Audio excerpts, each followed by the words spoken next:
भारी खड़े।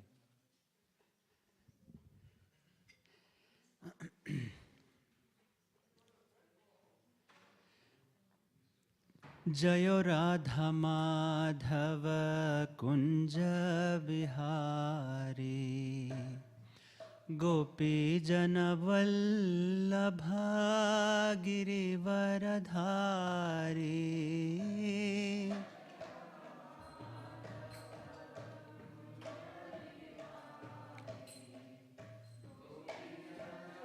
You take that.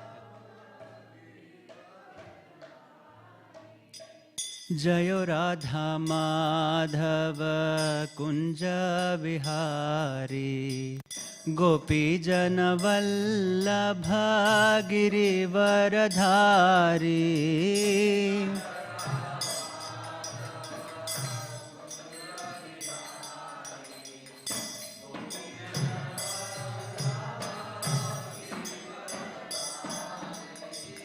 जयो राधा माधव कुंज बिहारी, गोपी जन वल्लभ गिरिवरधारी।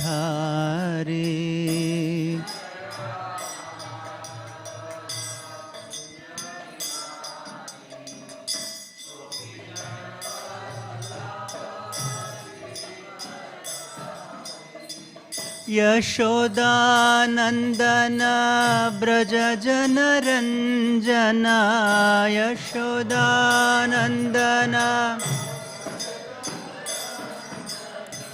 यशोदानंदन ब्रज जन रंजना।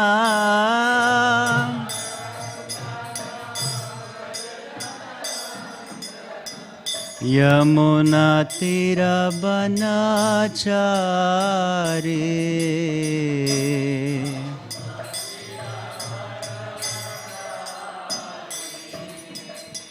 यमुना तीर बनाचारी।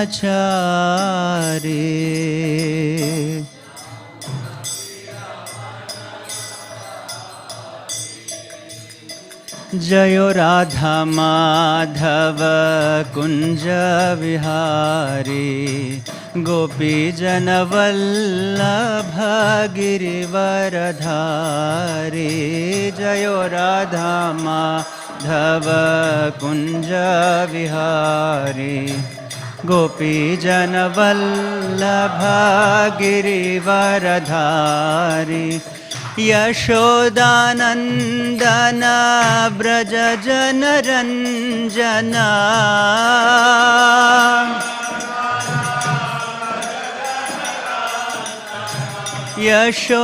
यशोदानंदन ब्रज जन रंजना। ब्रज जन रंजना, यमुना तीर बनाचारी।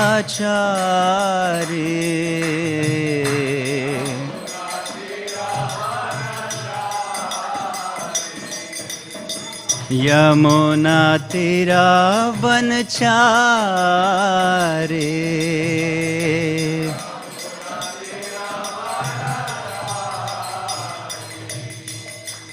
हरे कृष्णा हरे कृष्णा, कृष्ण कृष्णा हरे हरे, हरे राम हरे राम,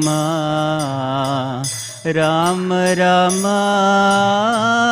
हरे हरे, हरे कृष्णा हरे कृष्णा,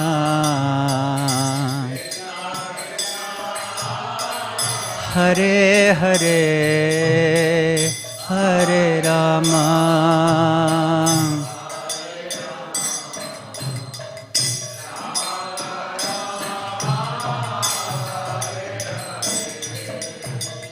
हरे Krishna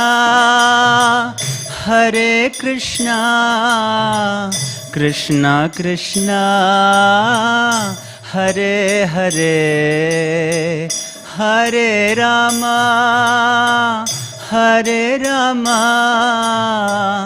Ram Ram Hare Hare, Hare Krishna, Hare Krishna, Krishna Krishna,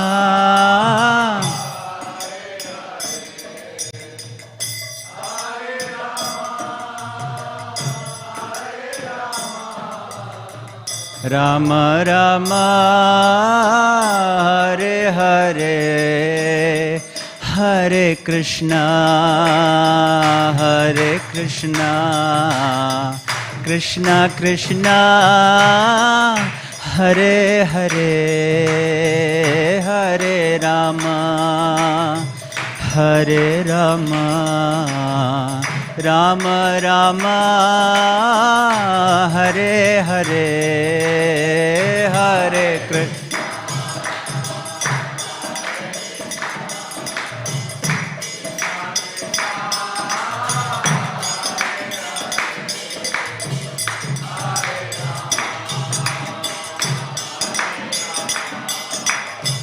Rama Rama, Hare Hare, Hare Krishna, Hare Krishna, Krishna Krishna, Hare Hare, Hare Rama, Hare Rama, Rama Rama, Hare Hare, Hare Krishna.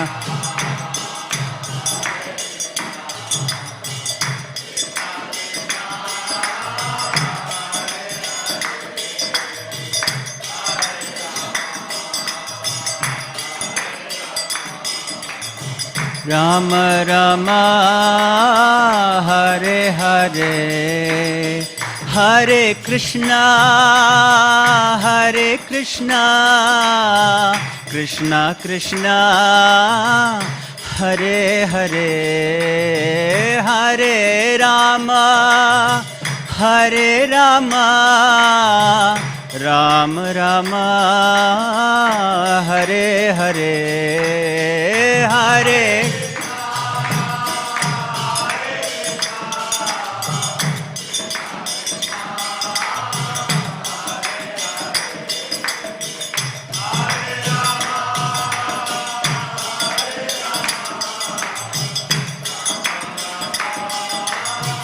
Hare Hare, Hare Krishna, Hare Krishna, Krishna Krishna, Hare Hare, Hare Rama, Hare Rama, Rama Rama, Hare Hare, Hare Krishna.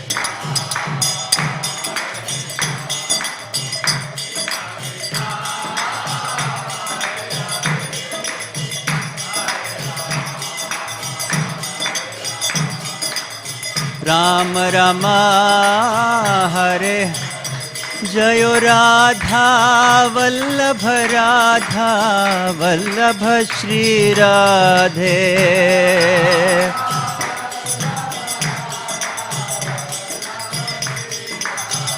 Jayo Jagannatha, Jagannatha, Baladeva, Jayo Subhadra.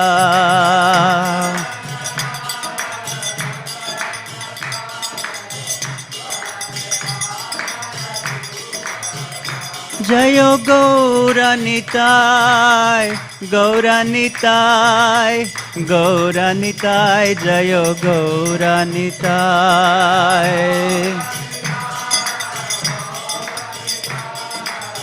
Gauranitai, Jayo Gaur. Prabhupada, Prabhupada, Prabhupada, Jayo Jayo Prabhupada.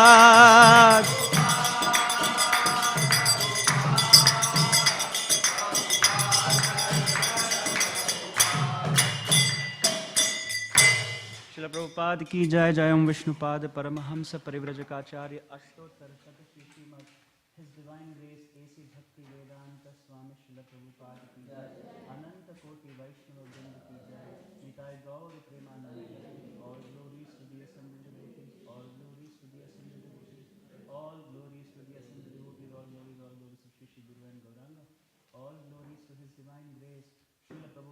की जय। ओम विष्णुपादाय कृष्ण प्रेष्ठाय भूतले श्रीमते भक्तिवेदांत स्वामी निति नामिने नमस्ते सारस्वते देवे गौरवाणी प्रचारिणे निर्विशेष शून्यवादी पाश्चात्य देशतारिणे।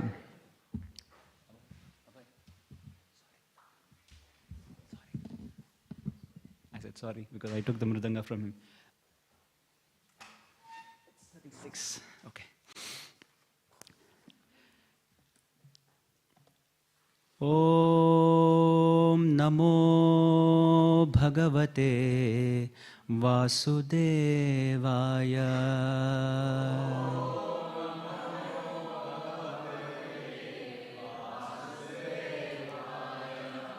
Om Namo Bhagavate Vasudevaya.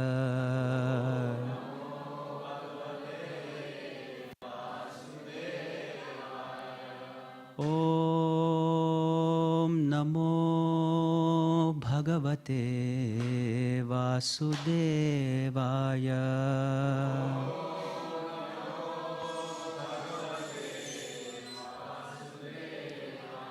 Narayanam Namaskritya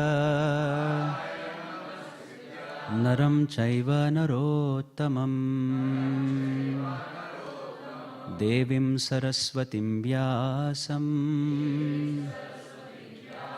Tato Jayamudhiraye Nashtaprayeshu Abhadreshu Nityam Bhagavata Sevaya Bhagavatiruttama-shloke Bhaktir Bhavati Naishtaki Krishnaya Vasudevaya Devaki Nandanaya Cha Nanda Gopakumaraya Govindaya Namo Namaha. Hare Krishna. Welcome all of you for today's discussion of Śrīmad Bhāgavatam. We are reading from Adi Leela, Chaitanya Charitamrita. We are reading from Canto 8, Chapter 7. I read Chaitanya Charitamrita every day, so it's just, it's like a radio tape recorder. Canto 8, Chapter 7, titled as Lord Shiva Saves the Universe. We are reading from verse number 36. Some of the verses don't have a purport, so we'll read up to 39. 36. Shri Shukha Vacha Tadviksha Vyasanam Tasam Kripaya Bhrishapeditaha Sarvabhuta Suhriddeva Idam Ahasatim Priyam Tadviksha Vyasan Shri Shukha Vacha Tadviksha Vyasanam Tasam Kripaya Bhrishapeditaha Sarvabhutas Suhriddeva Idam Ahasatim Priyam. Shri Shukha Vacha Tadviksha Vyasanam Tasam Kripaya Bhrishapeditaha Sarvabhutas Suhriddeva Idam Ahasatim Priyam.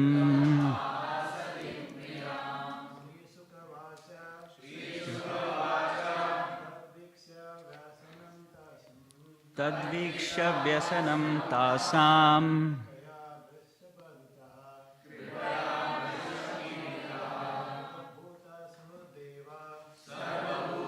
Suhriddeva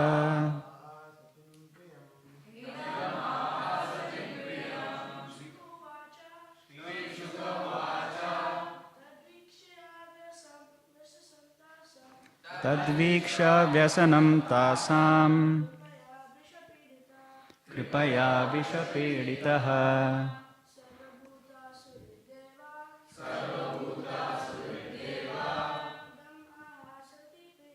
idam ahasatim priyam.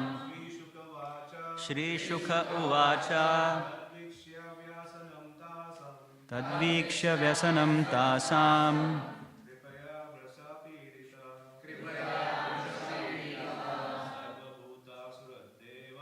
sarvabhuta suhriddeva idam ahasatim priyam. Mataji. Shri Shukha uvacha tadvikshya vyasanam tasam kripaya bhrishapeditaha sarvabhutas suhriddeva idam ahasatim priyam. Mataji.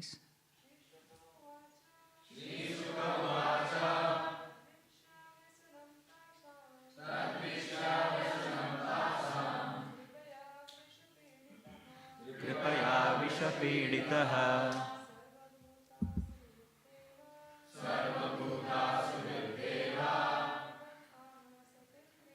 idam ahasatim priyam. Shri Shukha uvacha tadvikshya vyasanam tasam kripaya bhrishapeditaha sarvabhuta suhriddeva idam ahasatim priyam. Shri Shukha uvacha. Shri Shukadeva Goswami said, Tat, this situation, Vikshya, seeing, Vyasanam, dangerous, Tasam, of all the demigods, Kripaya, out of compassion, Bhrishapeditaha, greatly aggrieved, Sarvabhuta Suhrit, the friend of all living entities, Deva, it's Deva, Mahadeva, Idam, this, Aha, said, Satim, unto Sati Devi, Priyam, his very dear wife. Translation by His Divine Grace Srila Prabhupada ki jai. Srila Shukadeva Goswami continued, Lord Shiva is always benevolent towards all living entities. When he saw the living entities were very much disturbed by the poison which was spreading everywhere, he was very compassionate. Thus he spoke to his eternal consort Sati as follows. I'll read a few verses up to 39. Shri Shukha Vacha Aho Bata Bhavanyetat Prajanam Pashya Vaishasam Kshirodamatanod Bhutat Kalakutad Upasthitam. Lord Shiva said, My dear Bhavani, just see how all these living entities have been placed in danger because of the poison produced from the churning of the ocean of milk. 38. Asam prana paripsunam vidheyam abhayan hi me etavan hi prabhor artho yaddina paripalanam. So Lord Shiva continues, it is my duty to give protection and safety to all living entities struggling for existence. Certainly it is the duty of the master to protect his suffering dependents. 39. Pranai svai pranina panti sadavah kshanabhanguraihi baddhavaireshu bhuteshu mohiteshvatma mayaya. Translation, and there is a purport here. People in general, being bewildered by the illusory energy of the Supreme Personality of Godhead, are always engaged in animosity towards one another. But devotees, even at the risk of their own temporary lives, try to save them. Purport. This is the characteristic of a Vaishnava. Paradukha dukhi. A Vaishnava is always unhappy to see the conditioned souls unhappy. Otherwise, he would have no business teaching them how to become happy. In materialistic life, people must certainly engage in activities, certainly engage in the activities of animosity. Materialistic life is therefore compared to samsara davanala. Samsara davanala, a blazing forest fire that automatically takes place. Lord Shiva and his followers in the Parampara system try to save people from this dangerous condition of materialistic life.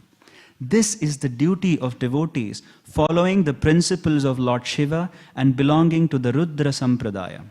There are 4 Vaishnava Sampradayas, and the Rudra Sampradaya is one of them because Lord Shiva, Rudra, is the best of the Vaishnavas.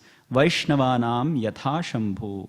Indeed, as we shall see, Lord Shiva drank all the poison for the benefit of humanity.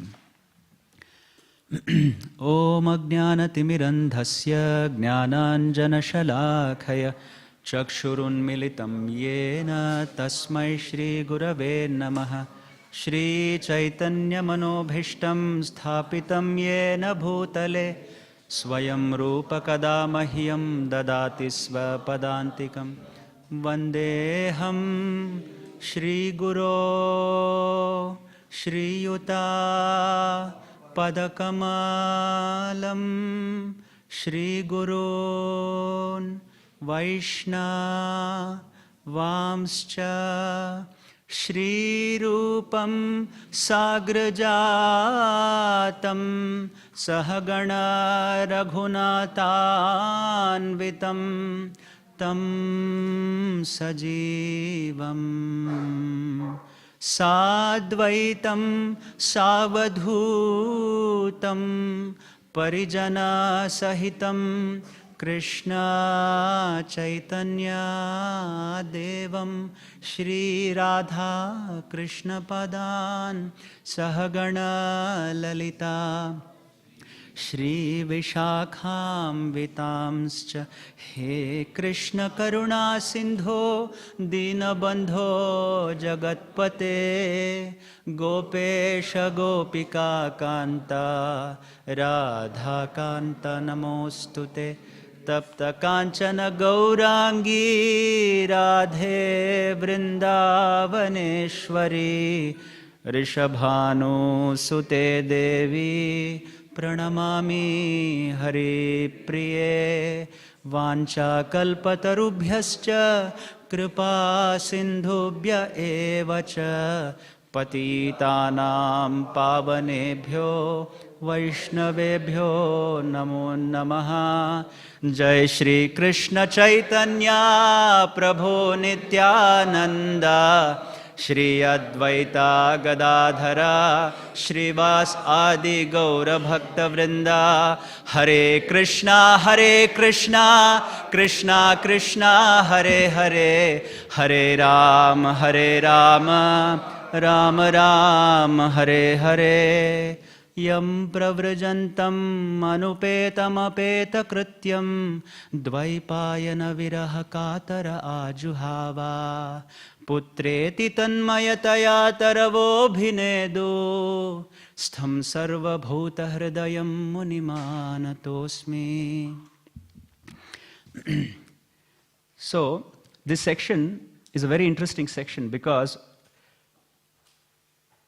it is speaking about the most mysterious character in the existence, which is Lord Shiva. It is said, I've heard from the mouth of His Grace Muralidhar Prabhu, who is graced the occasion. Actually, I seek his blessings. I've heard a lot about Lord Shiva from him. Actually, it is said only one person can understand Lord Shiva completely. Who is that? Krishna. Nobody else can understand him because he's very mysterious.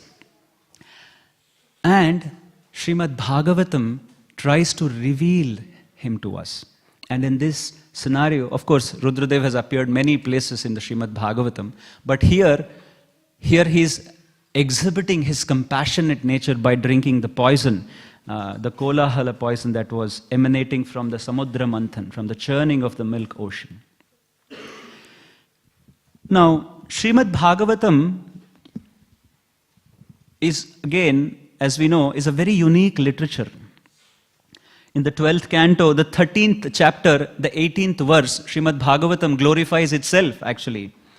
Śrīmad Bhāgavatam Puranam Amalam Yait Vaishnavanam Priyam Yasmin Paramahamsyam Ekam Amalam Jnanam Param Giyate Tatra Jnana Viraga Bhakti Sahitam Naishkarmyam Avishkritam Tat Shrinvan Supathan Vicharana Paro Bhaktya Vimuchenara. Śrīmad Bhāgavatam says it is an Amala Puranam, Ekam Amritam. It is Amala Puranam and Vaishnavanam Priyam. It is very dear to the Vaishnavas. When we say Vaishnava, generally for neophytes, people think, oh, there are two sects, Shaivites and Vaishnavites. There are always this materialistic thinking people who think like that, actually. I remember in the northern region of India, there is a very famous Devi Dham. Anybody knows what it is? What is that? What is the dham about? Vaishnav Devi. Who is that? Who is Vaishnavi Devi? Parvati. What is she called as? Vaishnavi. You see, she is a Vaishnavi and her husband is Parama Vaishnava. And yet people fight. Somebody is a Shaivite, somebody is a Vaishnavite. But the Shaivite that they worship is a Vaishnava. But many people do not understand that. So therefore, devotees who are devotees of Lord Hare take special joy in studying Śrīmad Bhāgavatam. Yad Vaishnavanam Priyam. It is very dear to the devotees, especially Lord Shiva, and we will understand why. Yasmin Paramahamsyam Ekamamalam Jnanam Param Giyate. And this gives us the transcendental knowledge. And then what does it teach? Tatra Jnana Viraga Bhakti Sahitam. It teaches us Vairagya. Vairagya means what? What is Vairagya? Huh? Okay. Detachment? Only detachment? From material things and? See, Vairagya is a very interesting word. Vairagya. Raga means attachment. Is it not? Vairagya means attachment, which removes attachment to material. Raga means attachment. Vairagya means to remove attachment. To remove attachment from material things, that is Vairagya. But that itself is an incomplete definition of Vairagya. Vairagya means detachment from material things and attachment to spiritual things. There has to be attachment. Without attachment, one cannot detach. So Vairagya means detaching from material things and attachment to Krishna. Jnana Vairagya Bhakti Sahitam Naishkarmyam Avishkritam. Naishkarmyam means not attached to material activities, because Dharma Projita Kaitavatra Paramo. Bhagavatam declares in the second verse, actually. And how is this unique literature worshipped? Tat Shrinvan. Shrinvan means what? To hear. Tat Shrinvan Supathan. Supathan means which is studied auspiciously. Supathan Vicharana. What is Vicharana? It is discussed, just as what we are doing now. Vicharana Paro Bhaktya Vimuchenara. So one becomes completely liberated just by studying Śrīmad Bhāgavatam. Bhaktya Tat Shrinvan Supathan Vicharana Paro. So therefore, every day Srila Prabhupada in his exalted embassies called ISKCON everybody discusses Śrīmad Bhāgavatam around the world, actually. It is an embassy into the spiritual world, as Jayadev Gaursevak Prabhu was saying. You have to go to a visa office, like that. ISKCON is a visa office. You get your stamp to get into Golokadham. So here we discuss about Śrīmad Bhāgavatam. This is the interview we have to pass. Now, this Śrīmad Bhāgavatam, apart from glorifying itself, it glorifies the devotees as well. Kapila Muni, to his mother Devahuti, says in the 25th chapter of the 3rd canto, Satam prasangan mama virya samvido bhavanti hritkarna rasayana katha tajoshanadashvapavarga vartmani shraddharatir bhaktir anukramishyati. Kapila Muni gives the symptoms of devotees. He says, Satam prasangan mama virya samvido. So when they assemble, they discuss about mama virya. Virya means my courageous activities, my activities. Mama virya samvido. Very similar verses in the Bhagavad Gita. Which is that? Krishna says a very similar thing in the Bhagavad Gita. Devotees get together and discuss about me. Yes, mat chitta madgatah prana bodhayantah parasparan kathayantascha mam nityam tushyanti charamanti cha. Krishna says they derive satisfaction, they derive happiness by discussing about me. And by doing that, how do they do? Bhavanti hrit karna rasayanah kataha. When they discuss Śrīmad Bhāgavatam, their heart feels very, very much satisfied by pouring the rasayana. Nigama kalpataror galitam phalam shukhamukhad amrita dravasamyutam. This rasa of Śrīmad Bhāgavatam is very ripened fruit, and this is poured into the ear. Hrit karna rasayana katah. It satisfies the heart when it is poured through the ears. And tajoshanad ashva apavarga vartmani. And when they study the Śrīmad Bhāgavatam, very quickly apavarga vartmani, they go away from the pavarga. Pavarga means the material class. And then what happens? Shraddha, rati, bhakti. What is Shraddha? Faith into Krishna. Rati, attachment to Krishna. And bhakti to Krishna, anukramishyati. In a very orderly fashion, these three manifest in the heart of the devotees. So Kapila Muni says this. And elsewhere in the Śrīmad Bhāgavatam, 11th canto, in the interactions between Maharaj Nimi and the Navayogendras, Havi he says, what is the symptom of a pure devotee? And why are we discussing this? Because we are discussing among the greatest rivers, which is it? Ganga river is the greatest river. Among the greatest God, who is he? The Lord Krishna. Among the greatest Vaishnavas, who is he? Lord Shiva. Vaishnavanam yatha Shambhu. Śrīmad Bhāgavatam declares him as the greatest Vaishnava. In fact, it is very interesting why he is the greatest Vaishnava. We will study as we go ahead. And Havi in the 11th canto says, Sarva bhuteshu yah pashyet bhagavad bhavam atmanah bhutani bhagavatyatmani esha bhagavata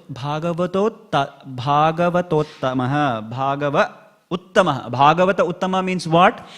Sarva bhuteshu yah pashyet. One who sees in every living entity Bhagavat bhavam atmanah. He sees the Supreme Lord in everyone's heart. Okay? And then he sees everyone inside the Supreme Lord. Everybody is residing inside the Supreme Lord, and the Supreme Lord is residing in everyone's heart. One who has this equipoised vision, Esha Bhagavata Uttamaha. He is a supreme devotee. He is a Uttamadhikari. He is the Parama Vaishnava. That Havi he defines who is a Parama Vaishnava. Now we will come to the context in question. Why are we discussing this? In this verse, in this section, what we are reading is, in the 39th verse, what did we read? We read, people in general being bewildered by the illusory energy of the Supreme Lord are always engaged in animosity towards one another. But devotees, even at the risk of their own temporary lives, try to save them. Baddha vaireshu bhuteshu mohiteshva atma maya. Here atma maya does not mean yoga maya. Here Atma Maya means the external potency of the Lord. Atma has many meanings. We have to understand, because Uddhared Atmanatmanam Nanatmanam Avashadayet, Krishna says in the 6th chapter of the Bhagavad Gita. Atma, in an external sense, means the body. If you go a little level deeper, Atma means the mind. If you go a level deeper, Atma means the intelligence. If you go a level deeper, Atma means the spirit soul. If you go a little level deeper, Atma means the super soul. Actually, Atma means the super soul. Because he is Atma, everything else gets the name Atma. I'll give you an example, the very famous example. Madhvacharya used the example of a coconut. When you see an orange, put this in your mind. When you see an orange, what do you see? It's a strange question. When you see an orange, what do you see? And now, imagine I'm peeling off the layers of the peels of orange. And I throw the peels away. What do I have in the... So imagine the peels lying there. What do I have in my hand? What was that I threw? Now, when the peel was with the orange, was the peel also a part of orange or not? When I stripped it off, was it orange? Was it still orange or what? What was that? We called it the peel, is it not? So same way, when the mind, body, intelligence, soul is with the super soul, everything is an Atma, because he is the Atma. When you separate it out, we are not Atmas anymore. We are Deha, Manas, Buddhi, Jiva, everything. But when you are with the real Atma, then you are orange. When you peel off the peel becomes separate. The peel is separate, orange is separate. So therefore, orange means the fruit inside. Is it not? So Atma means him, the Supreme Lord inside. But because he is Atma, everything else is called as the Atma, because we are with him. We become one in one sense. Is it not? So therefore, Atma Maya here means his external potency. Therefore, because his internal potency doesn't bewilder us, his internal potency attracts us to Krishna. So here, Lord Shiva says, Mohiteshva Atma Maya. Yoga Maya does not do acts of moha. Moha means what? Bewilderment. It's very interesting, Lord Shiva uses Mohiteshva, because Mohini Murti is going to come out now. And the same Lord Shiva gets bewildered by that Mohini Murti. So, Mohiteshva Atma Mayaya. In the previous verse, 36, he had said, in the verse we read Sarva Bhuta Suhrid Deva. Sarva Bhuta Suhrid Deva idam aha satim priyam. Lord Shiva is called as Sarvabhuta Suhrid. He is a well-wisher of all living entities. He is very compassionate. And this quality of Lord Shiva is inherited from whom? How do we know? Bhoktaram yagna tapasam sarvaloka maheshwaram suhridam sarvadehinam. See, this is a property of Krishna, a quality of Krishna. This quality Lord Shiva inherits. Sarvabhuta Suhrid Deva. And here he's saying, Idam aha satim priyam. He's explaining this to Sati. Now, it's interesting. Prabhupada translates Sati as to his eternal consort. Lord Shiva has an eternal consort. He doesn't get married to Sati like us. Sati is an integral part of Lord Shiva. That is why he is called as Ardhanarishwara. His better half, that's why the wives are called as the better halves. Two halves, the better halves are the feminine potency of the Lord. So therefore the better half is Sati.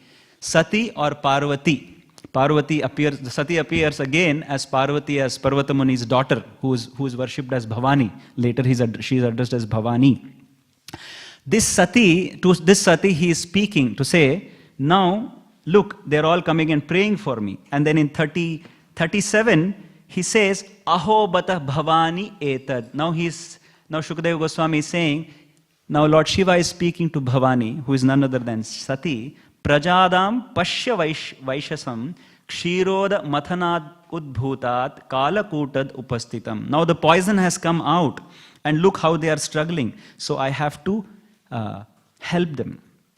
In 38, he also says, it is my duty to give protection.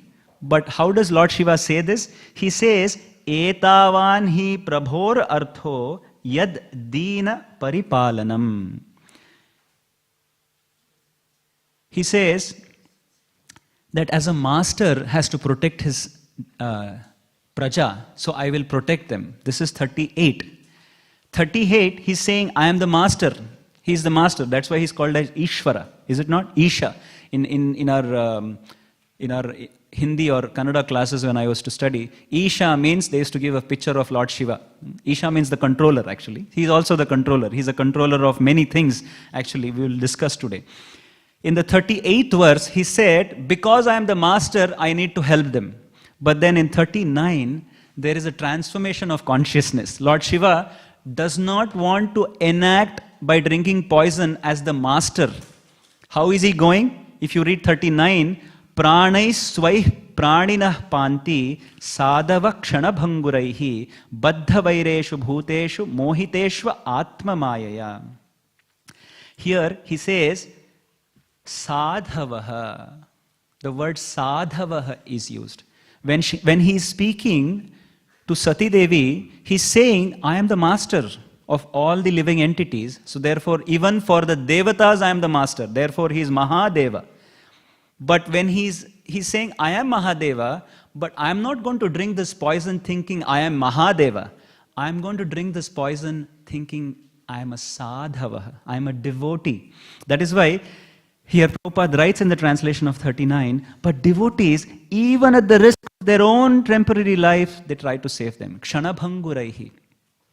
So Lord Shiva is saying, I am a devotee of the Lord, so I have to do this duty. Why is he saying this? Why is Lord Shiva saying that I have to do this activity as a devotee? Why does he say that? Because Lord Krishna advised, is it not? Now the Lord has said after the Samudra Manthan, the Lord Ajita is saying, now Devatas, now the poison has come out. You go and ask Lord Shiva to drink it. It's a seva being given to Lord Shiva. Is it not? It's a very menial seva. Somebody tells, go and wash the pots in the pot shed. We become angry. Here Lord Shiva is not getting angry. He says, wow, that's a wonderful service of drinking poison. It's a very dirty service in one sense. All the kachara of the manthan has to be, when you churn, you get the remnants as poison and that has to be consumed. And it is a seva, it's a glorious seva to be given. And the only personality who can do this in the existence is Lord Shiva. Of course, the Supreme Lord can do it. But he wanted to give the credits to the Parama Vaishnava. So here Lord Shiva is now approaching as a Vaishnava. Therefore, sadhava kshanabhanguraihi. Although we know that the bodies are temporary, by drinking the poison one may die. Even then, the devotees risk their lives to consume that poison. That's what Lord Shiva is trying to exhibit. Now, here he is exhibiting his titikshavaha karunikaha, his quality of sadhu bhushana. Sadhu bhushana, the ornament. The ornament of a devotee is titikshavaha karunika. He is compassionate to everyone. He is paradukha dukhi. Prabhupada starts the purport. This is the characteristic of a Vaishnava. This is a defining characteristic. He cannot see anyone in pain. He cannot see anyone in pain and he tries to help even at the cost of kshanabhanguraihi, even at the cost of destroying his own body, which we see in the life of Srila Prabhupada. He had 2 heart attacks. At the age of 70, he travels all the way to USA and then he tries to preach. He cooks, he preaches, he cooks, he sings, he does kirtan. Imagine Bhakti Vriksha today, we take so much trouble. Prabhupada used to go earn money, I don't know, he used to run cooking classes, earn money, buy vegetables, cook, preach, kirtan, wash the pots, clean himself at the age of 70. To whom was he preaching? To those who had not even a gandha, not even an iota of what is spiritual life. To him he was preaching. Imagine the pain he had gone through. Exactly. So this is the quality of a devotee. Now, that is why sometimes in the past few verses, the prayers that when the devatas approached Lord Shiva, they prayed. And when we see their prayers, it is very confusing, is it not? Sometimes they pray to Lord Shiva as the Supreme Lord. You are Antaratma, you are Atma, you are Super Soul. How to reconcile when Vyasadeva writes like this in Śrīmad Bhāgavatam or in any other Puranas? It is said elsewhere in a Purana that if you want to go to hell very quickly, become a Purana speaker. It is said like that. If somebody wants to go to hell very quickly, speak Puranas. Why? Because if we do not understand the intrinsics of Purana, that is why if you go to Mayavadis, they don't touch Puranas. You go to any Mayavadi preaching, don't go. I would pray not to go to any Mayavadi preaching. We should never go, we will never go, and we will never ever go. If you hear them, they will never touch the Puranas. You only see, and even in the Bhagavad Gita, most of their preaching will circle around the 3rd chapter of the Bhagavad Gita, Karma Yoga. Because Bhakti Yoga, they don't have access. Why they don't touch the Puranas this is the reason. Because Puranas are very confusing. Right now we saw the Supreme Lord is doing Samudra Manthan. He told the Devatas to go and approach Lord Shiva, and the Devatas are glorifying Lord Shiva as you are the greatest, you are the Supreme Lord, you are the controller, you are Bhagavan. So Purana has this confusing presentation of and a very mysterious presentation of personalities. It's very confusing sometimes. So sometimes one may think Vyasadeva has composed all the 18 Puranas, but in the Shiva Purana, it feels like as if he is glorifying Lord Shiva as supreme. In the Bhagavatam, it seems like Lord Vishnu is supreme. In some other Purana, in some other Devi Purana, Devi Ji is supreme. Why is Vyasadeva creating this confusion? And sometimes we say this Purana is tamasic, therefore he is written like that. But then it is a wrong imposition on Vyasadeva that he is not consistent in his writings. Is it not? If you are consistent in your writing, you can't write two different things and opposing and contradictory things. That is why Acharyas have said Puranas are very, very secretive in presenting their information. Very secretive. And for understanding the Puranas, one must have the knowledge of the Bhasha of the Purana. Not Sanskritam. Apart from Sanskritam, it is called Bhashastu Trividhas Tatra Maya Vai Sampradarshitaha Uktoyo Mahima Vishno Satukto Samadhina. There are 3 languages in Puranic literature. One is Samadhi Bhasha, Darshana Bhasha, and what is the other Bhasha? There are 3 Bhashas. Samadhi Bhasha, Darshana Bhasha, and Guhya Bhasha. Means secretive. There is a Guhya Bhasha also. One may think, Prabhu, what is this? I have only learnt of Sanskrit language and English here. Where is the 3 languages coming from? Acharyas say that if you do not understand the intrinsics of these 3 languages, and again these 3 languages combine, sometimes you'll see a combination of Samadhi and Darshana, sometimes a combination of Darshana and Guhya, sometimes Guhya and Samadhi, like that. So there is a combination of these. One line in a verse could be Darshana Bhasha, second line could be Samadhi Bhasha, the third line could be Guhya Bhasha. So it will be so confusing. And Vyasadeva did this on purpose. Because there are 2 reasons he does this. Krishna also comes here for 2 reasons. What is the 2 reasons he does? He says in the Bhagavad Gita, why do I advent? And annihilate the miscreants. Is it not? So that is the reason Vyasadeva also does this through his writings. One of the reasons he writes like that is to attract the devotees, and the other thing he writes like that is to bewilder the Asuric. To bewilder the Asuric. Because Asuras are always Vishnu Dveshis. Simple. How do you identify an Asura? He will be against Vishnu. Simple. The moment he speaks against Vishnu, Maya Partha Jnana Asuram Bhavam Ashritaha. No, he is an Asura number 1. So, therefore, Vyasadeva sometimes brings down the position of Vishnu and puts Lord Shiva's position up. Immediately the Asura will say, I told you, Lord Shiva is greater. I told you, Lord Shiva is greater. That's why I worship Lord Shiva. Then you understand. Okay. Then Vyasadeva says, my job is done. My job is done. Because his job is to bring out the nature of a specific Jiva. Okay, now your nature is coming out. So he will be out, he will be kept out of doing bhakti towards the Lord.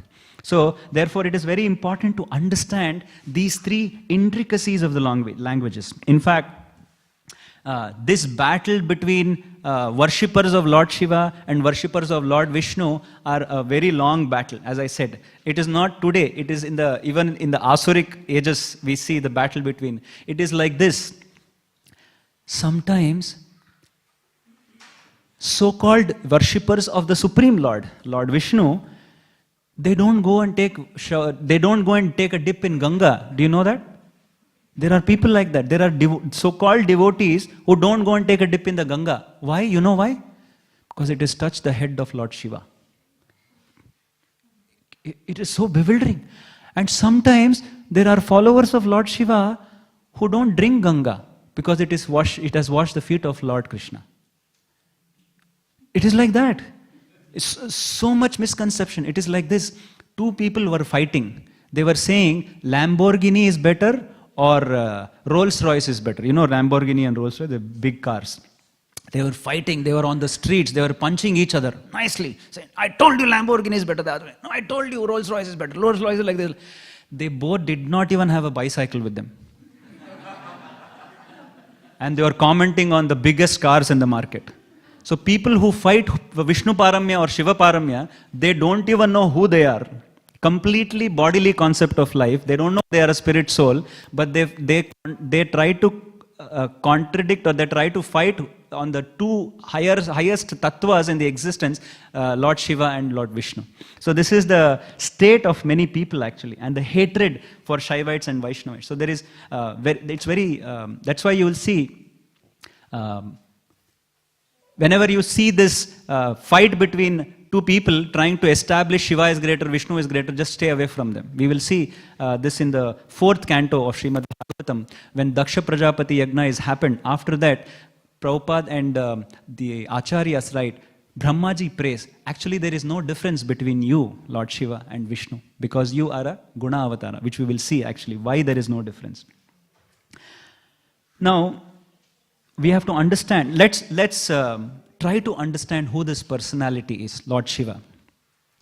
Now, we all know Lord Shiva is a Guna Avatara of the Lord, is it not? How does he appear as a Guna Avatara?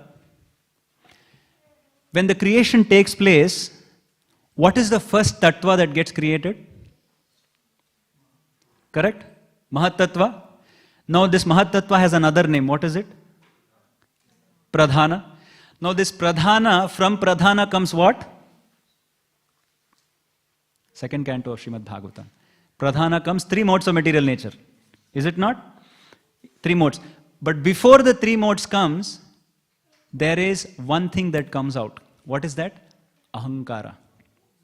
Ahankara comes out. That Ahankara is Satvika Ahankara, Rajasa Ahankara, and Tamasa Ahankara. And that Tamasa Ahankara, the false ego, that Tamasa Ahankara, that energy or principle is Lord Shiva's advent into this material existence. That is why he is a Guna Avatara. Guna means what? It is a Tamasa Ahankara. He is the control of mode of ignorance, we say, right? It is not only inside this material world. This whole material world gets created from Tamasa Ahankara. If you see the 2nd canto, from Tamasa Ahankara, what gets created? The Panchabhutas, the 5 material elements, the 5 senses, the 5 motor organs, the 10 devatas, and the mind. All of this gets created. Because from the Tamas Ahankara comes 3 modes of material nature, which is Sattva, Rajas, Tamas. The Sattva, Rajas, Tamas also comes from Tamas Ahankara only. So therefore, from that perspective, Lord Shiva is all-pervading.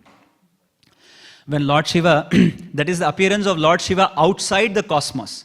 Then inside the cosmos, he appears as Brahma's son, Virincha Tanaya. Virinchi means Lord Brahma. He appears between the eyebrows of Lord Brahma. That is why he is called Sadyojata. Sadhya means the eyebrows. Sadhya Ujata.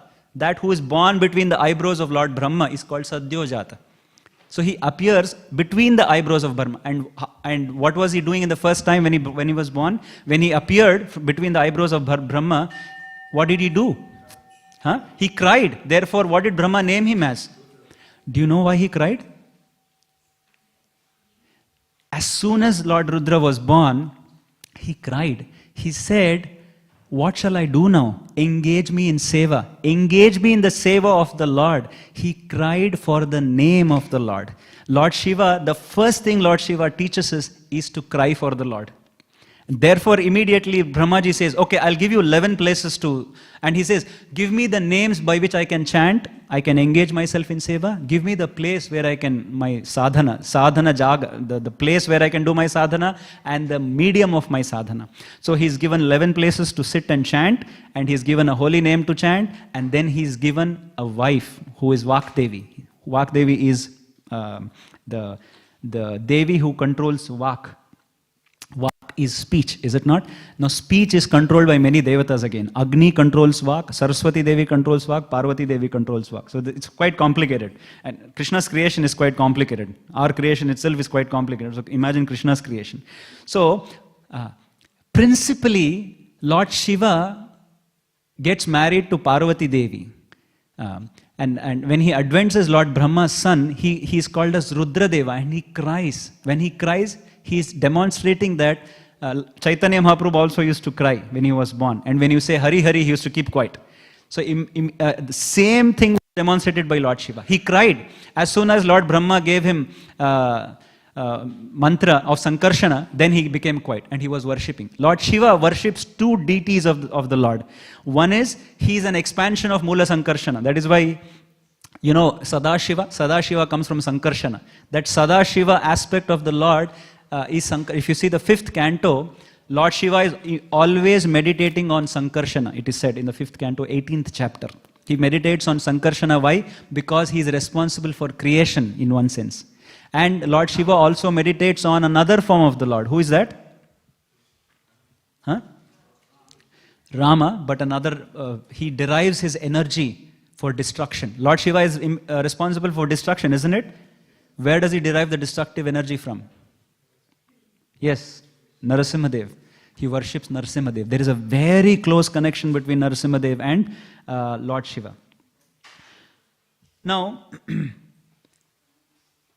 Lord Shiva, after he appears, he's been given these 11 places. It is very important to understand them as well, because then you will understand why he is very critical for us as Vaishnavas and why he is a Parama Vaishnava. If you go to Vrindavana, what is Lord Shiva known as? Who is Lord Shiva known as? Gopeshwara Mahadev. And what is his duty there? He is correct. He is Kshetrapal. What do you mean by Kshetrapala?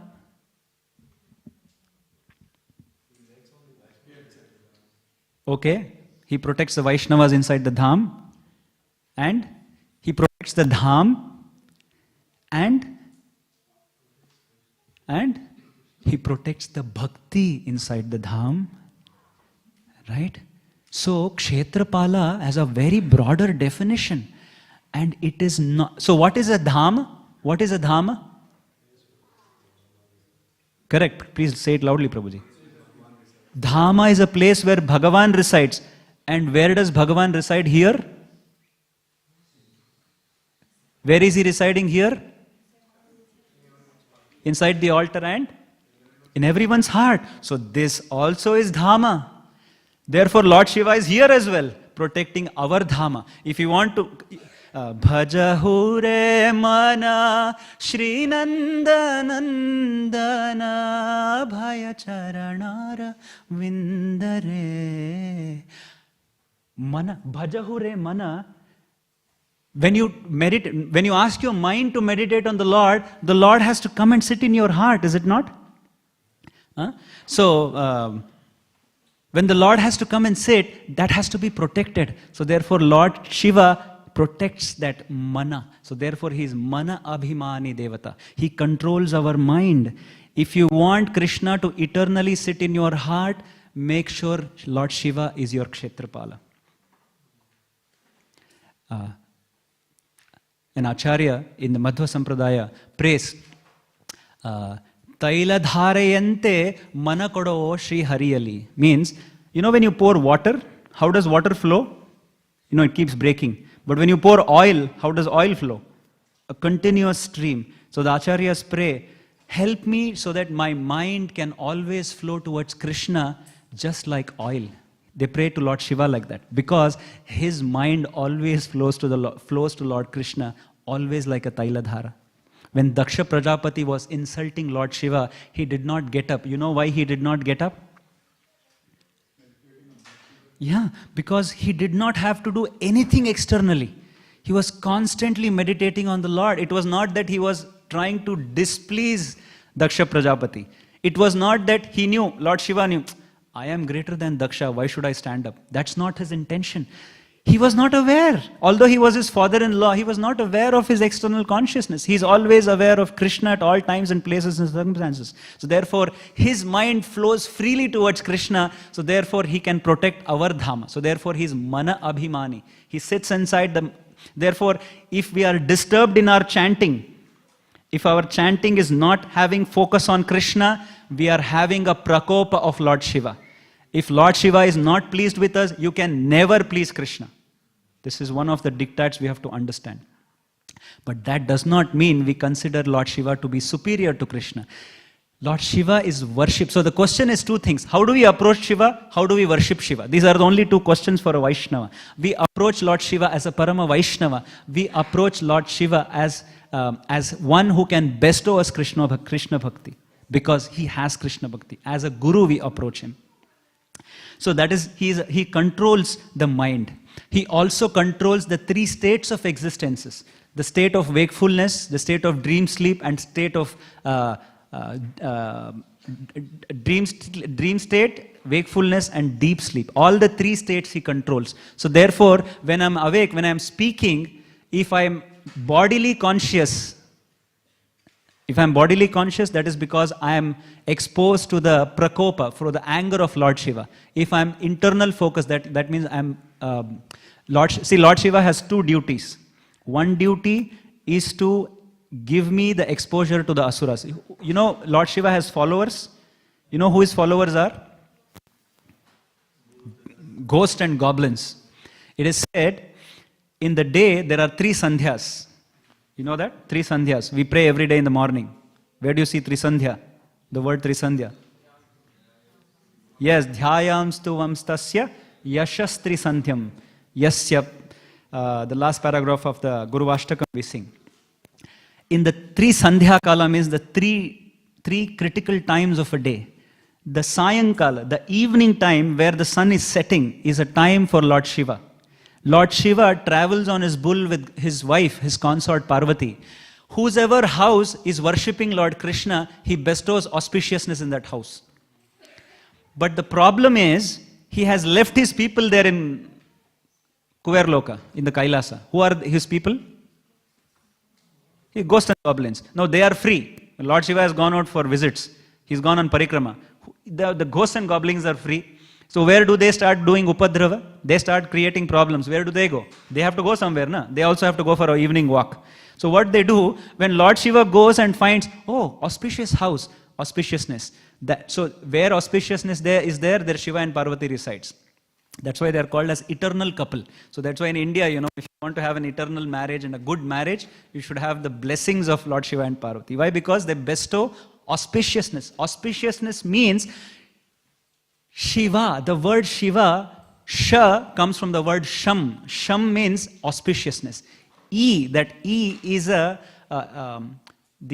pinnacle of auspiciousness. He is Shiva.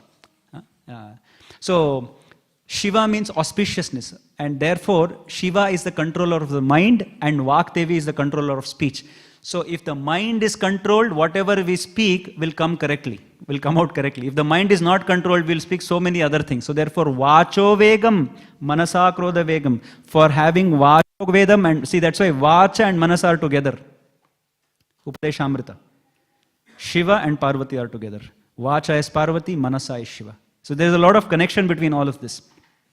So, and then where there is not these principles followed, somebody who is sleeping at 5:45. I remember my mother, you know, if it is turned 5:30, the time to switch on the lights in the house. I don't know, you all might have followed this. You can't sleep, you can't sweep the house, You can't eat during that time. You can't watch TV. You can't play at that time. 5:30 to 6 means you have to study Vishnu Sahasranam. You should study the mantras. You should do puja. You should chant some shlokas at home. This is exact what you should not even study your material studies. You should do only spiritual activities between 5:30 to 6. She used to say, Shiva is going to come. Shiva is going to come in our house. I said, where is Shiva is going to come in our house now? But because Shiva and Parvati are going around, so this 5:30 to 6 is a very auspicious time. That is Sandhya Kalam. But when certain houses are doing inauspicious activities, what happens? The ghosts and goblins enter. Do we have an example like that in Śrīmad Bhāgavatam? Who is that? Example in Śrīmad Bhāgavatam, where an Asura Shakti entered in the Sayankalam. Diti and Kashyapa. Hiranyakashipu was born during that time. So there are certain activities which are not suggested to be done. So there are certain activities to be done at a certain time. So we should not be eating, not be sleeping during the time of the Sandhya Kalam, especially the evening time. Of course, any Sandhya Kalam we shouldn't do. All these three are very important. That's why we chant Gayatri during the 3 Sandhyas. So ghosts and goblins enter. And then Lord Shiva also teaches us impermanence. You know, where does he always reside? Where does he reside? Crematorium. Why does he reside in? That's why Daksha Prajapati was thinking, this guy is a very dirty guy, man. Look at he doesn't wear clothes. He's always residing in a crematorium, because when you go to crematorium, you have to take a bath. You can't enter the house. And this guy comes straight from crematorium to get married to his daughter. Imagine Daksha's state of mind. He's come to marry my daughter straight from crematorium. And, you know, and he was insulting Lord Shiva like that. But we have to understand, that's why he's very mysterious. He depicts as a resident of crematorium for one reason, to show us that this world is dukkhalayam ashashvatam, and it will end up in that crematorium. Therefore, he's a bhashmadharina. The ash reminiscence that everything will become ash one day. So don't get attached to matter. Although Lord Shiva himself has entered into all matter. He enters into all matter. That was one of the resting places given for Lord Shiva. He enters into water, he enters into Prithvi, he enters into sound, like that. So, he also teaches us that this world is a very impermanent place, so therefore take to the chanting of the holy name. And he shows us using us Rudrakshamala to chant Shri Rama Rama Rameti Rame Rame Manorame Sahasranama Tattulyam Rama Nama Varanane. Another name of the Lord is Shiva. Supreme Lord is actually Shiva gets the name of the Supreme Lord only. Sarva Sharva Shiva Sthanur Bhuta Dhirnidhiravyayah Vishnu Sahasranamam. Shiva is the name of the Lord. So these are the aspects of Lord Shiva. Another aspect of Lord Shiva is he teaches us how to take Charanamrit. Vishnu Padodakam it is called as. That is why it is called Charana Amritam. When you take Charanamritam, usually it is said if you have a chadar, you take it like this. Why do you take it like this? Not even a drop should fall down. Because it is said, even one drop of Vishnu Padodaka falls down, it is equivalent to Brahmahatya. Brahmahatya. Killing a Brahmana. So it's so fierce. So therefore, when water was touching the feet of Vamandev, Brahmaji was only holding a kamandala because he couldn't catch the force of Ganga. What did Shiva do? His Durjata means his jata is so great, he spread the whole jata, the whole universe. We spread like this to catch Gangodaka, Vishnu Padodaka. Now Ganga is such Rabhasa, he spread his jata so much that he wanted to catch every drop of Ganga so that Ganga cannot fall down because it has touched the feet of the Lord. So he takes Charanamrit in a superior way. That's why we take, you've seen in India, you take like this and they wipe like this. You know why they do this? Because Lord Shiva puts Ganga on his head. On his head to purify himself. He thinks he's always impure because he has to serve these ghosts and goblins. So Lord Shiva is a very auspicious entity. Now, I'll tell you a small pastime. Sorry I'm going overboard, but I can't stop myself. Today is a very auspicious day. You know why? Because today is Mother Sita Thakurani's appearance day. Who is Sita Thakurani? Who is Advaita Acharya? He is the incarnation of a combination of Sadashiva and Mahavishnu. So therefore it is very apt we are discussing about Shiva, Sadashiva and the auspiciousness of the Supreme Lord like that. So we will discuss about Sita Thakurani. Last year, we had the opportunity to go to Ahobilam. When we were doing a tour, we did not have a guide from ISKCON, but Kripasiddha Prabhu and myself were there. We were taking, Ahobilam is Narsimaloka. For them, everything is Narsimadev. They will do Rasalila pastime also with Narsimadev. So Narsimadev will play the flute, he will do Kirtan also, it's unheard of. We went to one temple, Narsimadev is actually enjoying Kirtan like this. Narsimadev is sitting like this and he is doing Talam. So it's where the people worship Narsimadev, they see Narsimadev everywhere. It was amazing. And then we were thinking, oh, how nice it would be if somebody gives us some katha. We were taking darshan of Narsimadev, and it was called as, I don't remember the specific Narsimadev which we were taking darshan of. The pujari came out, he gave arti, and myself and Kripasiddha Prabhu were discussing in our mind how nice it, we spoke about it in the morning, but in that was the last temple we were visiting, and it was 6 p.m. And we took the arti and we saw each other. A day has passed, we have not heard katha. And the pujari gives the arti and he says, do you want to hear katha? He tells us. And me and Kripasiddha Prabhu looks to each other. My God, how is that possible? And he said, you all can come to my house, we will have some katha. Narsimha katha, he said. He is a pujari from the Sri Vaishnava Sampradaya. And he invited, usually they don't invite anyone to their homes like that. So, but he invited to his house. And we started to have 1 hour katha. It went to 2 hours, then became 3 hours, then 4 hours, 10:30. The kids were all troubled by transcendental Ahobilam mosquitoes, which were biting everywhere. And what they were surprised is the pujari, the priest who was preaching, he was sitting with not even a chadar. He was sitting like this and preaching for 4 hours. And the children were going, mosquitoes like this. How come the pujari is not shaken by the mosquitoes? He said, yours is Melbourne blood, the mosquitoes are interested in the Melbourne blood now, so my blood, they don't like it anymore. So he was just comfortably sitting in the heat and talking about Narasimha Katha. In that, he told us a very interesting fact.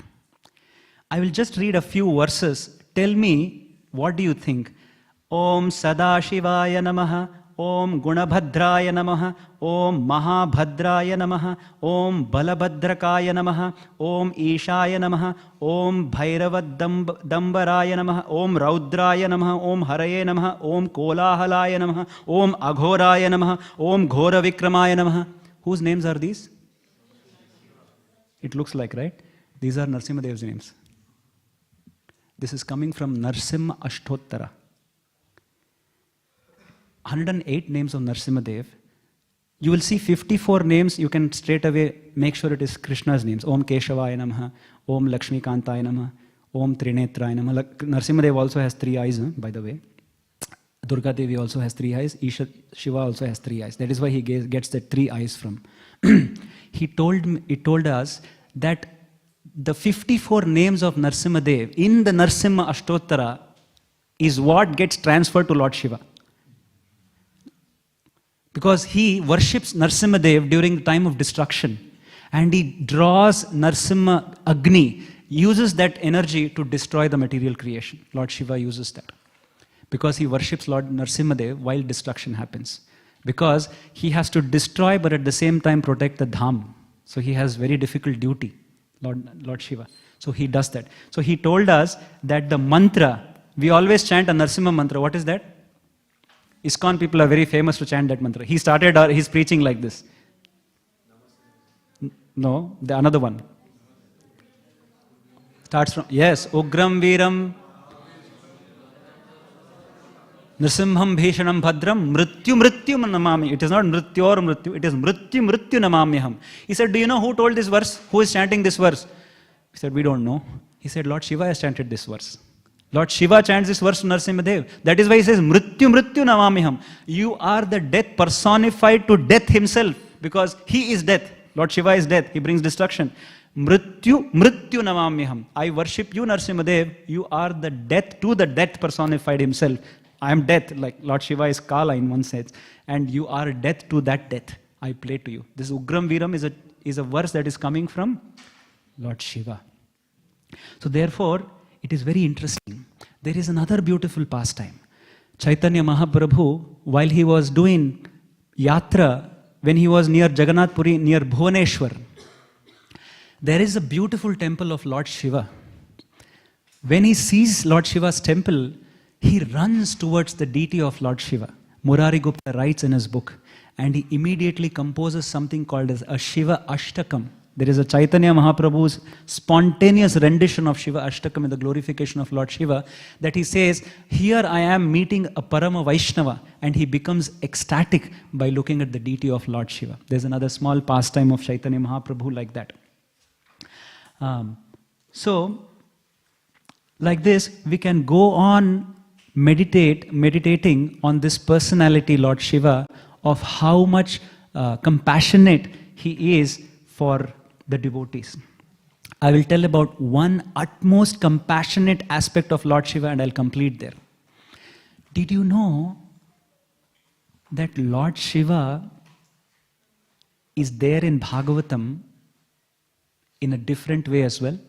Did you know Shukadeva Goswami has an amsha of Lord Shiva as well? This whole Śrīmad Bhāgavatam is being taught to us by Lord Shiva.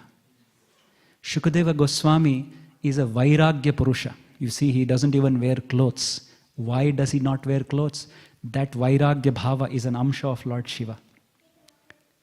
He's not attached to material things. And that same Shukadeva is none other than an amsha of Lord Shiva. That Lord Shiva who came as an amsha of Ashwathama, who killed all the Pandavas. Ashwathama also has an amsha of Lord Shiva. That is why he's still living. He's going to be the next Prajapati. That Ashwathama who killed all the children of Pandavas, he comes back to save the Pandavas as Shukadeva Goswami and preaches Śrīmad Bhāgavatam and delivers Parikshit Maharaj. It's an amazing compassion of Lord Shiva, but it's very difficult to understand. Very difficult to understand his appearances in so many forms. That same Lord Shiva tries to take a humbler stance and bring up the position of Pandavas as Durvasa Muni. He's an Amsha avatar in Durvasa Muni as well. So therefore, his appearances are amazing. And therefore, today is a very auspicious day to remember Lord Shiva as Advaita Acharya is an incarnation of that Sadashiva. Sadashiva means always auspicious. The Lord is always auspicious. Therefore, his devotees are also always auspicious. By that, we can also meditate 1 second thought on Srimati Sita Thakurani. She was personally present when Chaitanya Mahaprabhu was born, and she had Vatsalya Bhava towards Chaitanya Mahaprabhu. She said she is actually an amsha of Yogamaya, and she is also Paurnamasi in her amsha of Paurnamasi also in Vrindavana. So today is a very auspicious day. With this, I will just summarize. It's very interesting to know the devotional aspect and the Vaishnava aspect of Lord Shiva, of how he protects the devotees and how he serves the Lord in so many various ways, and also sometimes takes the flack of being an anti-Vaishnava. It is said he's called Panchamukha, he's got 5 names, Sadyojata, Vamanadeva, and so many other perspectives and characteristics of Lord Shiva, which is so amazing to know and very mysterious in all these senses. So I'll stop here. Thank you very much. Grantaraj Śrīmad Bhāgavatam ki jai, Srila Prabhupada ki jai, Ananta Koti Vaishnava Vrind ki jai, and my sincere apologies for going over time. Anybody would like to have any comments or corrections? Yes, Krishna.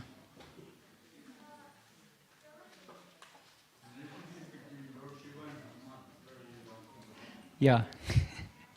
Actually, in the Garuda Purana, he says he is a disciple of Vayu in one sense. So therefore, he is connected to Hanuman as well. Hanuman is an amsha of Lord Shiva also. Okay. Krishna, you have a question?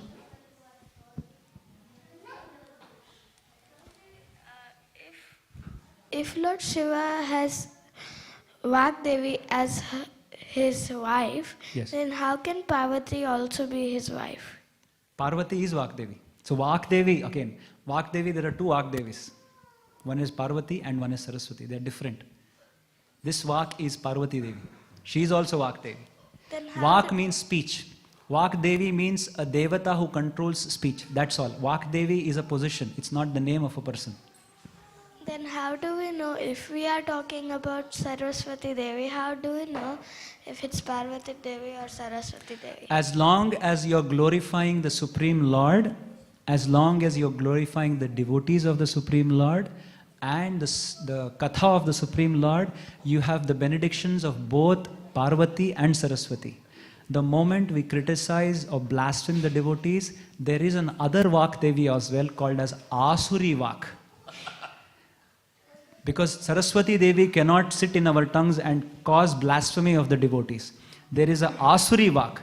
That Vak, if we have the influence of that Vak, then we will always blaspheme the devotees, blaspheme the Devatas, blaspheme the Lord. So that is the effect of Asuri Vak. There is always an Asura replica of a Devata. It's quite complicated. Krishna's creation is quite complicated. So if we have to invoke the proper energies, we have to be always Krishna conscious. That's this. Do you understand or did I confuse you? Yes, I understand. Thank you. Prabhuji. Hare Krishna. Hare Krishna.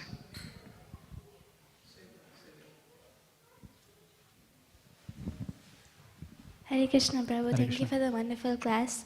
Prabhu, we know that Lord Shiva is the topmost Vaishnava, and we also know that by serving a devotee, Krishna becomes much more pleased compared to when we directly serve him. So, my question is, the devotees who worship Lord Shiva, does Krishna consider them more dear to him than us because they're serving Lord Shiva? Yes. The question here is whether one should worship Lord Shiva or not. That is not the question. The actual question is, how do Vaishnavas worship Lord Shiva? That is the question. If that becomes clear, then your question will be answered. Is it not? How do Vaishnavas worship Lord Shiva? We worship Lord Shiva as a Parama Vaishnava. We worship Lord Shiva as a benedictor of Krishna Bhakti. We worship Lord Shiva as a Kshetrapala. We worship Lord Shiva as a protector of Bhakti. We worship Lord Shiva as a giver of Krishna consciousness. We worship Lord Shiva as a Guru, as a Sampradaya Guru, in the Guru Parampara. If you are worshipping Lord Shiva like this, then that is how Vaishnavas worship. But if somebody goes to Lord Shiva and says, Om Jaya Jagadisha Hare Dhana Sampatti Mohe Do and all of that, then that is Kamais Taistair Hritagnyanaha Prapadyante Anya Devataha. So then we fall under the category of Karmakandiya Brahmanas, which exactly how Daksha Prajapati fell. And he, on one sense, rejected Lord Shiva, which was blasphemy of a Vaishnava. And that is why he was taught a lesson. So that these episodes are quite deep to understand. So your question is answered. The answer is, how do you worship Lord Shiva? Vaishnavas worship him as a Vishnu Parampara. Just as we call each other Prabhus, is it not? Do we not call Prabhus? Prabhu means the Supreme Lord, but we call each other as Supreme Lord actually. So like that, why? Because it is not the Prabhu as the Prabhu, but the Lord inside him is the Prabhu. So like that. So when we glorify Lord Shiva, we glorify Lord Shiva and his Aradhya Daiva, his worshipable Lord inside him, whom he always carries, who is Lord Rama, Sankarsana and Narasimha. Make sense? Yeah, thank you so much. Thank you for your good question.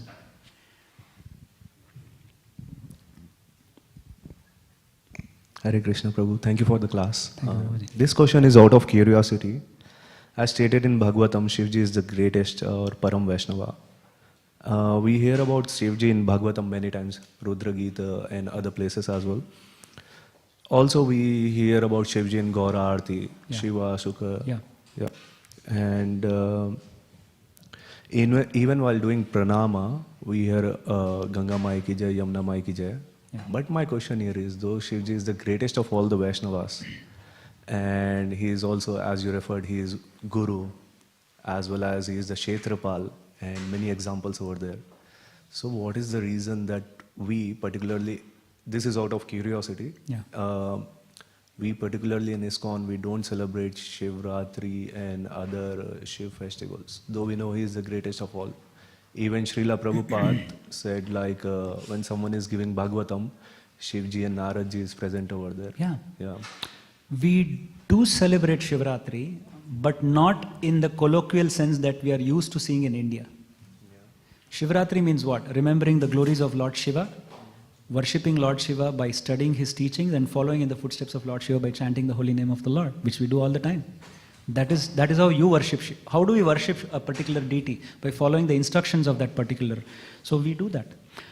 If you are saying in India they do these things for Shivaratri, why don't we do it in ISKCON? Is that the way you're asking the question? No, not about India or other things. It's about like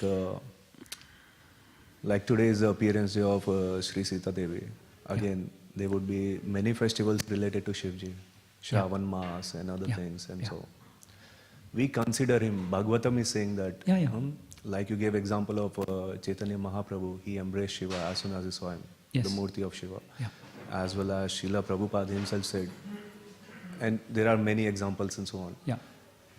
Even so. You don't find an explicit worship. That's what your question is. Kind of. You don't even find explicit worship of Lord Ganapati. Yesterday was his appearance day. Yeah. So there are external manifestations of certain worships suggested in the scriptures, and there are certain Agama Shastras which suggest that. And there are, so what we do is we follow Pancharatrika Vidhi. And in that Pancharatrika Vidhi, we approach these personalities in a specific way and we worship them in a specific way. And when we worship them in that, like right now we are worshipping Lord Shiva. Right now. How do we do that? By reading Śrīmad Bhāgavatam. Because Shukadev Goswami has given us Śrīmad Bhāgavatam. So this is our way of doing Upasana of Lord Shiva. And Lord Shiva is more pleased like that, rather than the external manifestation of the worship. That is also required for people who have faith in Lord Shiva. That is fine. But Vaishnavas approach Lord Shiva in an entirely different way. And ISKCON again has a purpose. One of the purposes is to establish Krishna consciousness. And the complexity of Sanatana Dharma is so huge. If we start manifesting all the festivals, then the neighbors here, already 3 festivals in 1 year, difficult. You start doing Shivaratri, ho gaya kaam. They will say, vacate the place. So we can't do all the festivals. But our way of celebrating his appearance day and his activities is reading Śrīmad Bhāgavatam. See, main thing is to meditate Shiva inside. That he controls your mind, and so that he can manifest Krishna in our hearts. So it's got more to do with our intrinsics and an inner worship rather than an external manifestation of that festival. Yes, I understand there is no external worship or specific thing, but it's not required, as I would think. Another thing is, if you're worshipping your Guru Maharaj represents all the 33 devatas combined together. That's why you will not find separate devatas on the altar also. So all of this is there. It doesn't mean we are putting the devatas in a lower pedestal or anything like that. It is just that we are trying to focus our attention towards one form and one particular Ishta Devata, which is Krishna.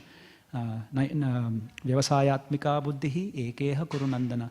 So that's the only understanding, and that's what Lord Shiva wants us to do. That's my vague explanation to you, Prabhuji. Does it satisfy you? Yeah, that's okay. Yeah, Lord Krishna covers everything. Yeah. Yes, Prabhuji. Lord Shiva is. So Lord Shiva is always meditating on Sankarshan, yes, right? Yeah. So Lord Vishnu also is on Antashesh is meditating on always in meditating. What is he meditating on? Lord Vishnu. Yeah, Lord Vishnu. You mean Sankarshana, who is lying, Mahavishnu lying on Sankarshana? Yeah, yes. Okay. He's on Yoga Nidra. Like, is he meditating or? Yeah, it is said he is on Yoga Nidra, Chaturmas. Right now he's taking a rest. He is in Yoga Nidra. He is Atmarama, so therefore when he meditates, of course he will always meditate, but he's meditating on himself. He doesn't have to meditate on anything external. Yeah, he exists. Ahameva sameva agre nanyad yat sadasat param. He does always meditate. But meditation comes from him, so he meditates. He meditates on himself. Make sense, Prabhuji? Yeah. So we'll stop here. Granthara Śrīmad Bhāgavatam ki jai, Srila Prabhupada ki jai, Ananta Koti Vaishnava Vrindi ki jai, Nitai Gaur Premanande. My sincere apologies for going over time. Hare Krishna. Srila Prabhupada ki jai.